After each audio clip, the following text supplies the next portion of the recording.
दोस्तों स्वागत है आप सभी का तौर राजपूत वेल्थ में। तो यहाँ पर अगर आज देखेंगे हम तो बहुत बड़ी गिरावट आज भी देखने को मिली है और जिसका डर था हमको वही यहाँ पर होता हुआ दिख रहा है मार्केट में। अगर हम बैंक निफ्टी की बात करें तो यहाँ से आपको दिख रहा होगा कम से कम 983 पॉइंट यानी कि 2% के आसपास कम से कम गिरा हुआ है बैंक निफ्टी। और निफ्टी 50 की बात करें तो ये भी कम से कम 1% के आसपास यहाँ पर गिरता हुआ दिखा है आपको। फिर निफ्टी की बात करें तो यहाँ से ये आपको थोड़ा सा कम है थोड़ा सा, लेकिन फिर भी यहाँ पर ये 1.25% के आसपास है। सेंसेक्स थोड़ा सा कम गिरा है आज 0.78 यानी कि 8% के आसपास। तो यहाँ पर जो गिरावट है वो देखने को मिल रही है लगातार। और पिछले हफ्ते मैंने आपको बताया भी था, क्या बोला था कि हमने वीकली चार्ट का एनालिसिस किया था। मैंने आपको बोला भी था अगर हम बात करें तो वीकली चार्ट का एनालिसिस में मैंने आपको एक यहाँ पर एक वो बताया था कि 20 मूविंग एवरेज के आसपास थोड़ा सा गैप बचा हुआ है, ये गैप फिल हो सकता है। ठीक है, तो यहाँ पर अगर हम देखेंगे वीकली चार्ट पर जब एनालिसिस किया था हमने तो यही हमने बात की थी कि ये वाला जो गैप है ये फिल हो सकता है। उसके बाद में हम थोड़ा सा पॉजिटिव सोच सकते हैं। तब तक ये गैप थोड़ा सा यहाँ पर आपको और थोड़ा सा गैप बचा हुआ है, ये क्लोज हो जाता, यहाँ पर एक बार टच हो जाता तो उसके बाद हम थोड़ा सा पॉजिटिव हो सकते थे, लेकिन अभी भी हम लोग पॉजिटिव नहीं है। अब हम थोड़ा सा डेली टाइम फ्रेम में देखें तो डेली टाइम फ्रेम में तो आपको दिख रहा होगा कि 20 मूविंग एवरेज को बराबर से ब्रेक भी कर दिया है, इसमें यहाँ पर कोई गुंजाइश नहीं बची है। और जो हमारे लेवल थे यहाँ पर देखो, पिछली बार मैंने ये बताया था आपको कि ये हमारे लिए सपोर्ट है, तो ये वाला सपोर्ट है। उसके बाद अगर हम बात करेंगे तो ये वाला सपोर्ट है और ये वाला सपोर्ट है। तो 24,800 का जो हमारा यहाँ पर एक सपोर्ट बन रहा था वो यहाँ पर पूरा होता हुआ दिख रहा है। उसके बाद अगर हम बात करें तो 24,500 का है, उसके बाद 24,000 का सपोर्ट यहाँ पर देखने को मिल रहा है।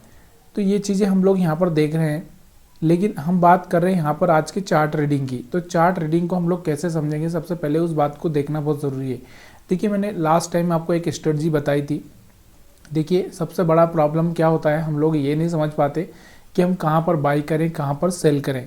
अगर मैं मूविंग एवरेज को हटा देता हूँ यहाँ पर, तो यहाँ पर आपको सिंपल से ये समझ में आना चाहिए कि मेरे को कहाँ पर बाई करना है कहाँ पर सेल करना है। थोड़ा सा यहाँ पर मैं एक और सहारा लगा देता हूँ थोड़ा सा आपको RSI का। तो RSI और हम लोग यहाँ पर लगा लेते हैं थोड़ा सा। इससे क्या होगा, एक आपको ना एक चीज़ समझ में आएगी कि कहाँ पर आपको बाई करना है एक्चुअल में और कहाँ पर आपको बाई नहीं करना है, और उसके पीछे का रीज़न क्या है, किस तरह से हमको वहाँ पर प्लान करना है। चलिए हम लोग यहाँ पर देख लेते हैं। तो इसका सपोर्ट हम लोग ले सकते हैं, ठीक है। और आज का जो चार्ट है उसको थोड़ा सा प्राइस एक्शन पे भी हम देखेंगे। तो यहाँ पर पहले हम प्राइस एक्शन को देख लेते हैं। देखिए, प्राइस एक्शन का मतलब मैंने आपको पिछली बार भी समझाया था कि देखो, अगर हम देखें यहाँ से मार्केट कंटिन्यू नीचे आ रहा था और मैंने बोला भी था थोड़ा सा पुल बैक आ सकता है। तो ये पुल बैक कहाँ तक आ सकता था, 25,200 तक का प्लान हमारा था यहाँ पे कि 25,200 तक का पुल बैक आ सकता है। 25,100 200 के आसपास का यहाँ पर पुल बैक था। क्यों था, उसके पीछे का कारण यहाँ पर मैं बता रहा हूँ आपको। तो मैंने ये बताया था आपको पिछली बार कि हमारे पास में जो सपोर्ट है, कौन सा सपोर्ट है, एक तो ये हमारे लिए यहाँ पर रजिस्टेंस है, एक ये रजिस्टेंस है हमारे पास में, ठीक है। तो ये दो रजिस्टेंस थे और एक ये रजिस्टेंस हमारे लिए यहाँ पर दिख रहा होगा आपको। तो ये वाला रजिस्टेंस यहाँ पर देखो टच होता हुआ दिख रहा है आपको, यहाँ से ही मार्केट रिजेक्शन लेता हुआ दिख रहा है। अब जो टॉप सेलर है, मतलब जो अच्छे बड़े बड़े जो सेलर है, उनको पता था कि यहाँ से रेजिस्टेंस ले रहा है, मतलब यहाँ पे हम सेल कर सकते हैं, तो उन्होंने बढ़िया सी सेलिंग की। अगर इसको पार कर देता, यहाँ से कोई पॉजिटिव मोमेंटम आ जाता तो यहाँ से रिजेक्शन लेता, और यहाँ से नहीं तो फिर यहाँ से कहीं तो रिजेक्शन लेने ही वाला था। कारण मैंने आपको बताया कि देखो, जब मार्केट सेलिंग में चलता है तो कंटिन्यूसली सेलिंग में ही चलता है, और अभी जो सिनारियो है वो थोड़ा सा अलग ही है। अभी यहाँ से आपको दिख रहा होगा ये जो रेजिस्टेंस था हमारे पास में, जो प्रीवियस हम पिवोट पॉइंट की बात कर रहे हैं, तो यहाँ से जो पिवोट पॉइंट है हमारा पिवोट पॉइंट, तो ये वाला पिवोट पॉइंट यहाँ से ब्रेक हो चुका था। तो अब इसको टेस्ट करने के लिए जा सकता था मार्केट, इतना ही पॉसिबल था यहाँ पर। तो वही यहाँ पर आपको दिख रहा होगा, ये वाली लाइन मैंने बनाओ नहीं तो पहले से बनी हुई थी पिछली वाली, तो इसी को टेस्ट करके मार्केट यहाँ से गिरता हुआ आपको देखने को मिल रहा है। और उसके बाद हमारे पास में एक पिवोट लाइन यहाँ पर आपको देखने को मिल रही है, तो इसके नीचे ही ओपनिंग दी है। तो यहाँ से आपको दिख रहा होगा प्राइस एक्शन कैसे चलता है। देखो, ऊपर गया मार्केट, नीचे आया, फिर नीचे आया, ऊपर गया, नीचे आया, इसी तरह से प्राइस एक्शन चलता है। यहाँ से आपको ये देखने को मिल रहा होगा। यहाँ से अगर आप ट्रेंड लाइन भी इस तरह से डालोगे तो यहाँ से आपको बराबर ट्रेंड लाइन यहाँ से देखने को मिलेगी। तो यहाँ से हर बार ये ट्रेंड लाइन से देखो, ये वाला पॉइंट तो हम नहीं समझ पाए, लेकिन ये वाला तो हम समझ सकते थे, ये वाला भी हम समझ सकते थे। तो यहाँ से प्राइस एक्शन के हिसाब से भी आप यहाँ पर ट्रेड प्लान कर सकते थे। अब हम बात करते हैं थोड़ा सा यहाँ पर RSI के हिसाब से, और दूसरा हमारे पास में जो एक सपोर्ट रेजिस्टेंस के लिए हमने क्या यूज़ किया है, पिवोट पॉइंट। मैं आपको हमेशा बोलता हूँ, क्योंकि देखो बहुत सारे लोग अपने इससे नहीं बना सकते, तो यहाँ से पिवोट पॉइंट हम ले सकते हैं। और ये क्या होती है, एक लाइनें होती है, जिनको मैंने आपको पहले अच्छे से समझाया भी एक वीडियो में।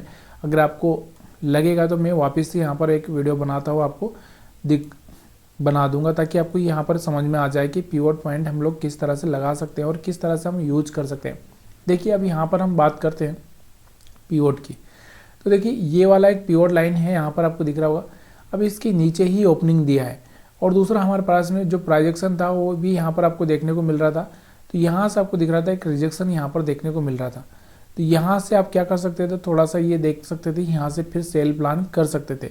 या फिर आप यहाँ पर भी देखोगे तो ये वाला जो कैंडल आप देख रहे हो, यहाँ से ये वाला कैंडल जो रेड कैंडल बनता हुआ दिख रहा होगा। चलो मैं थोड़ा सा इसको बड़ा करता हूँ अब, ताकि आपको समझ में आए कि कैंडल कौन सा है, किस तरह से। देखिए लाइव मार्केट में किसी को भी नहीं समझ में आता, ये बात हमेशा आपको याद रखनी पड़ेगी।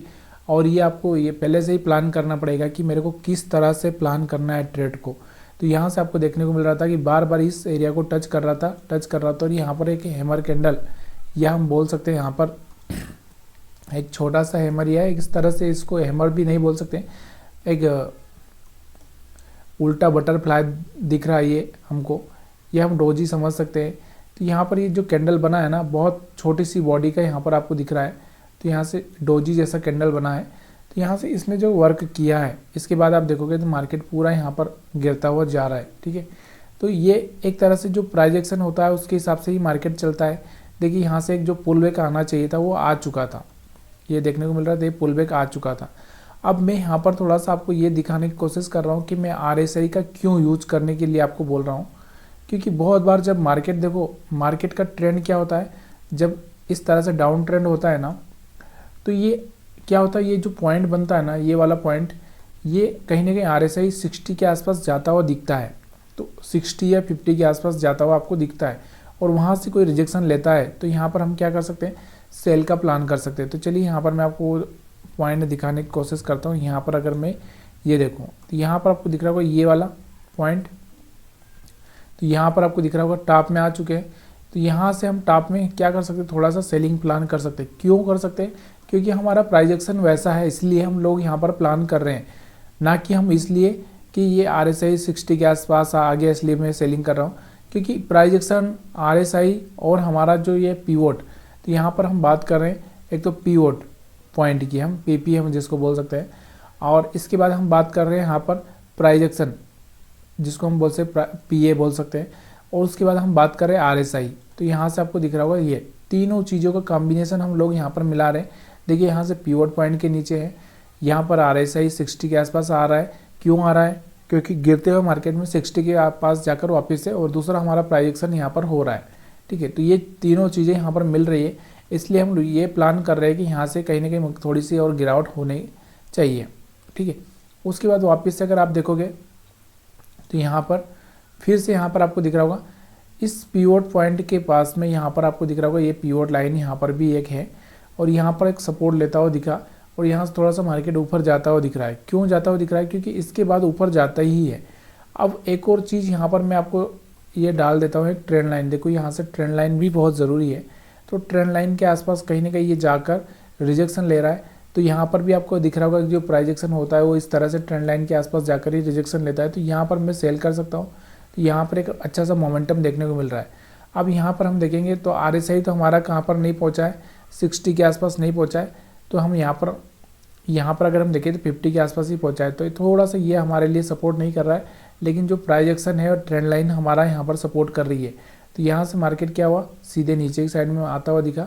उसके बाद दोबारा यहाँ पर अगर आप देखोगे तो यहाँ पर वापस से यहाँ पर 60 के आसपास जाता हुआ, और यहाँ पर 60 के आसपास जाता हुआ यहाँ से एक हैमर कैंडल बनता हुआ यहाँ पर आपको देखने को मिल रहा है, और फिर मार्केट गिरा हुआ है। तो ये यहाँ पर मैंने आपको क्या बताया कि RSI का सहारा ले सकते हैं हम लोग। एक पिवोट, जो कि मैंने आपको बताया कि देखो पिवोट का यूज़ हम कैसे कर सकते हैं। मैंने आपको बताया कि जैसे कि कोई लाइन होती है अब मैंने आपको ये बोला कि भाई ऊपर की साइड में अगर आप देखोगे तो ये वाला मार्केट मान लो कहीं ना कहीं यहाँ पर खुल गया, तो ऊपर की साइड में ये हमारे लिए पॉइंट है, यहाँ से एक रिजेक्शन आ सकता है, ठीक है, ये मैंने आपको बोला। या फिर हो सकता है कि मार्केट यहाँ पर कहीं पे खुला और यहाँ से रिजेक्शन ले रहा है तो यहाँ पर आ सकता है, तो यहाँ पर खुला तो यहाँ से ऊपर जा रहा है तो यहाँ तक जा सकता है और फिर यहाँ से रिजेक्शन ले सकता है। ये हमने बातें की हैं।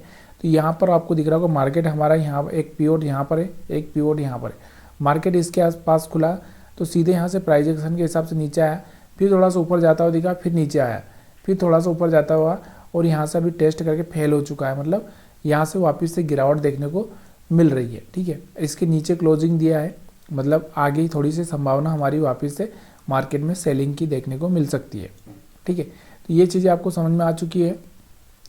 अब हम बात कर लेते हैं यहाँ पर थोड़ा सा अब कैंडल्स की। देखिए कैंडल्स देखना बहुत ज़रूरी है, तो अब मैं आपको ये बताना चाहता हूँ कि अगर आप थोड़ा सा कैंडल्स देखेंगे तो 15 मिनट में आप थोड़ा सा देखेंगे तो ज़्यादा बेटर होगा। क्यों बेटर होगा? क्योंकि 15 मिनट का कैंडल आपको सही से जानकारी देता है कि यहाँ से एक्चुअल में मार्केट में लोग क्या कर रहे हैं। तो यहाँ पर हम देखेंगे तो यहाँ से RSI का भी हमारे पास कुछ काम नहीं है, तो यहाँ पर इसको मैं थोड़ा सा यहाँ पर, अब यहाँ पर आपको देखने को मिल रहा होगा, ये देखो 15 मिनट का जो कैंडल है, मैं RSI को हटा ही देता हूँ ताकि आपको यहाँ पर समझ में आए। तो हम लोग RSI को हटा ही देते हैं। 15 मिनट का कैंडल अगर हम देखेंगे, चलिए यहाँ पर मैं पीवट को भी हटा देता हूँ, इसका कोई रोल नहीं है, अभी हमने इसके बारे में समझ लिया। अब हम बात करते हैं 15 मिनट कैंडल की। तो यहाँ पर आपको देखने को मिल रहा था 15 मिनट का जो कैंडल यहाँ पर आपको देखने को मिल रहा था, देखिए निफ्टी 50 पे यहाँ पर एक कौन सा दिख रहा था, हैमर, सॉरी हम इसको क्या बोल सकते हैं, इन्वर्टेड हैमर बोल सकते हैं या शूटिंग स्टार बोल सकते हैं। तो यहाँ पर आपको देखने को मिल रहा था कि यहाँ से कोई टूटता हुआ तारा यहाँ से इस तरह से बन रहा है। तो यहाँ से आपको दिख रहा था, इस कैंडल को देखकर हम क्या बोल सकते थे कि यहाँ पर एक सेल किया जा सकता है और यहाँ ऊपर का SL रखा जा सकता है। अब 15 मिनट का ही मैं क्यों ले रहा हूँ, उसके पीछे का कारण क्या है कि देखिए 15 मिनट का कैंडल थोड़ा सा ज़्यादा बेटर हमको SL सारी चीज़ें अच्छे से प्लान करने को मिल जाती है। यहाँ पर अगर हम देखेंगे, इसमें एक यहाँ से हैमर बनता हुआ दिख रहा था, इसके लिए यहाँ पर मार्केट ऊपर जाता हुआ दिख रहा है। अब मैंने आपको बोला है कि देखो प्राइस एक्शन के हिसाब से आप थोड़ा सा ये प्लान कर सकते हैं कि कहाँ पर जाएगा। अभी इसको ब्रेक करेगा कि नहीं करेगा ये कहना बहुत मुश्किल है, लेकिन यहाँ से आपको दिख रहा होगा, यहाँ से एक अच्छा सा मोमेंटम देखने को इसमें मिल रहा था, ठीक है। इसके बाद अगर और भी हम देखेंगे कैंडल्स, तो यहाँ पर और भी अगर हम देखेंगे तो यहाँ पर आपको देखने को मिल रहा था एक यहाँ पर शूटिंग स्टार इसके बाद एक यहाँ पर भी देखने को मिल रहा था, मतलब 2-3 जगह हमको यहाँ पर देखने को मिल रहा था और हमने इस आधार को बनाकर हमने कहीं सेल किया होता तो एक अच्छा सा पैसा हमने यहाँ पर बनाया होता। और यहाँ पर आपको दिख रहा था कि ये जो एक मिनट यहाँ पर ये जो देखने को मिल रहा था, यहाँ पर इसको हम क्या बोल सकते हैं, मोरूबोजो यहाँ से बना था, तो यहाँ से मार्केट थोड़ा सा ऊपर की साइड में जाता हुआ भी दिखा था। तो ये चीज़ें थोड़ी सी 15 मिनट के चार्ट पर आप देखेंगे तो ज़्यादा बेटर आपको समझ में आएगा, ठीक है। अब इसके बाद हम बात करते हैं, और भी बहुत सारी चीज़ें हैं बात करने के लिए, लेकिन अभी हम लोग बैंक निफ्टी की बात करेंगे। तो बैंक निफ्टी में भी अभी सेम चीज़ें यहाँ पर हम एनालिसिस करेंगे। तो देखिए यहाँ पर मैंने आपको क्या बोला कि बैंक निफ्टी में भी आप देखोगे तो ये पिवट पॉइंट था हमारा, यहाँ से मार्केट क्या हुआ, यहाँ से इसको टच करके इसके नीचे ही ओपन हुआ, इसको टच करके यहाँ से गिरता हुआ दिखा, तो यहाँ से आपको दिख रहा था एक सेलिंग। और दूसरा हम यहाँ पर प्राइस एक्शन भी इसमें देखेंगे, तो प्राइस एक्शन तो आपको सेम चीज़ें देखने को मिल ही रही है कि देखो मार्केट क्या किया, इसको ही सपोर्ट लिया, देखो ये वाला जो पॉइंट था ना, इसको यहाँ से क्या बनाया इसने, ये वाला मतलब रजिस्टेंस था, क्योंकि अभी सब ब्रेक कर दिया तो रजिस्टेंस था, रजिस्टेंस को टच करके मार्केट गिरता हुआ दिखा। तो ये चीज़ें थोड़ी सी हमको समझनी पड़ती है। अब ये बात हमेशा याद रखो कि लाइव मार्केट में आपके जो फंडे हैं ना वो क्लियर होना चाहिए, तभी जाके आप यहाँ पर पैसा बना सकते हो। अगर आपके फंडे क्लियर नहीं है तो आप कभी भी पैसा नहीं बना सकते, क्योंकि आपको समझ में ही नहीं आएगा कि आपको बाय करना है कि सेल करना है, कि क्या हो रहा है मार्केट में, क्या होगा, ये आपको समझ में ही नहीं आएगा। इसके बाद अगर हम बात करते हैं तो यहाँ पर आपको देखने को मिल रहा था, ये हमारे पास में एक पिवट लाइन था। तो यहाँ से मतलब पिवट लाइन में देखो आपको मैं बताना चाहता हूँ कि एक होती है जो ब्लैक वाली होती है पिवट लाइन होती है, उसके बाद नीचे की साइड में S1 S2 S3 यहाँ पर सपोर्ट होते हैं, ऊपर की साइड में R1 R2 R3 यहाँ पर ये सपोर्ट होते हैं। तो यहाँ पर आपको दिख रहा हो ये हमारे पास में यहाँ पर एक सपोर्ट था, तो यहाँ से सपोर्ट लेता हुआ कहीं ना कहीं ऊपर की साइड में जाने की कोशिश की, लेकिन यहाँ से अगर हम ट्रेंड लाइन डालें तो ये ट्रेंड लाइन यहाँ से कहीं ना कहीं टच होकर यहाँ से फेल होती हुई दिख रही है। तो यहाँ पर एक सेलिंग फिर से आई, फिर इसको ब्रेक किया, फिर इसको टेस्ट किया इस पॉइंट को, और फिर यहाँ से मार्केट गिरता हुआ आपको देखने को मिल रहा है। तो सेम चीज़ें मैंने पिवट पॉइंट पर जो आपको पहले बताई थी निफ्टी 50 पे, वही यहाँ पर हो रही है। अब हम थोड़ा सा कैंडल का देख लेते हैं, 15 मिनट कैंडल को देखते हैं। तो यहाँ से कैंडल को देखना बहुत ज़रूरी है, कैंडल को समझना ज़रूरी है। तो यहाँ पर भी अगर आप देखोगे तो यहाँ पर ग्रीन कलर का हैमर है, लेकिन हैमर तो है, मतलब इसका लो ब्रेक हुआ, तो यहाँ से हम समझ सकते हैं कि कहीं ना कहीं मार्केट में एक सेलिंग आ सकती है। उसके बाद यहाँ पर आपको दिख रहा था मारूबोजू यहाँ से बनता हुआ दिख रहा है, और भी अगर हम बात करें तो यहाँ पर एक हैमर बनता हुआ दिख रहा है। तो कहीं ना कहीं ये जो हैमर आपको देखने को मिल रहे हैं वो एक अच्छा सा साइन होते हैं 15 मिनट पे। क्यों मैं आपको 15 मिनट क्यों बता रहा हूँ, उसके पीछे का कारण यही है क्योंकि देखो 15 मिनट पे हम लोग कैंडल को सही से समझ सकते हैं कि हाँ ये कैंडल है। 5 मिनट के टाइम फ्रेम में आप ट्रेड का प्लान कर सकते हो, लेकिन आप क्या करोगे कि अगर 5 मिनट में आप ये सब चीज़ें देखोगे, थोड़ा सा यहाँ पर आपको कन्फ्यूजन क्रिएट हो सकता है। यहाँ पर भी हैमर काम करता है, ऐसा नहीं कि यहाँ पर हैमर काम नहीं करता, यहाँ पर भी हैमर काम करता है, लेकिन आप यहाँ पर देखोगे तो आपको यहाँ कोई हैमर दिख नहीं रहा है। यहाँ पर दिख रहा है कि हैमर, तो यहाँ से आप प्लान कर सकते थे। ठीक है, थोड़ा सा रिस्क कम हो जाता है कि 5 मिनट की चार्ट पर अगर आप हैमर बन जाता है और उसका तो एसएल प्लान करते हो तो छोटा सा रिस्क होता है। तो ये चीज़ें आपको समझ में आई होगी, आज का चार्ट आपको समझ में आया होगा। अगर आपको चार्ट समझ में आया हो तो आप वीडियो को लाइक कर सकते हैं, शेयर कर सकते हैं, कमेंट कर सकते हैं। और वीडियो देखने के लिए आप सभी का बहुत बहुत धन्यवाद।